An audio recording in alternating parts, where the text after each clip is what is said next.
Four causes of Aristotle, अरस्तु के चार कारण। यह प्रश्न आपको एमपीपीएससी 2023 की मुख्य परीक्षा पेपर 4 में देखने के लिए मिल जाएगा।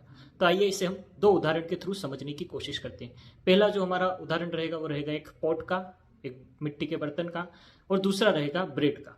तो जो पहला कारण होता है उसे हम कहते हैं मटेरियल कॉज या उपादान कारण। यह बताता है कि उस वस्तु के बनने की सामग्री या जो उसके लिए आवश्यक जो मूलभूत जो चीजें हैं वो क्या होती है। जो मटके के लिए होती है आवश्यक सामग्री वो होती है मिट्टी, और उसी प्रकार जो ब्रेड के लिए मूलभूत आवश्यक सामग्री होती है वो होती है आटा या फ्लोर।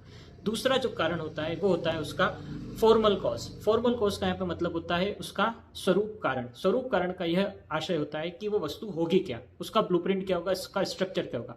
मटके का स्ट्रक्चर क्या होगा, मटका कैसा दिखेगा, या ब्रेड की रेसिपी क्या होगी, यह क्या है उसका हम कह सकते हैं सेकंड कॉज, जिसे हम कहते हैं फॉर्मल कॉज होगा। उसी प्रकार हम बात करेंगे थर्ड कॉज की, जिसे हम कहते हैं एफिशिएंट कॉज। एफिशिएंट कॉज का मतलब होता है निमित्त कारण। निमित्त कारण का यहाँ पे कहने का आशय या निमित्त कारण का यहाँ पे मतलब क्या होता है, उसे बनाने वाला। पॉट को कौन बनाएगा, कुम्हार या पोटर, और उसी प्रकार ब्रेड को कौन बनाएगा, ब्रेड को बनाएगा बेकर। और आखिरी में जो कॉज आता है उसे हम बोलते हैं फाइनल कॉज या अंतिम कारण।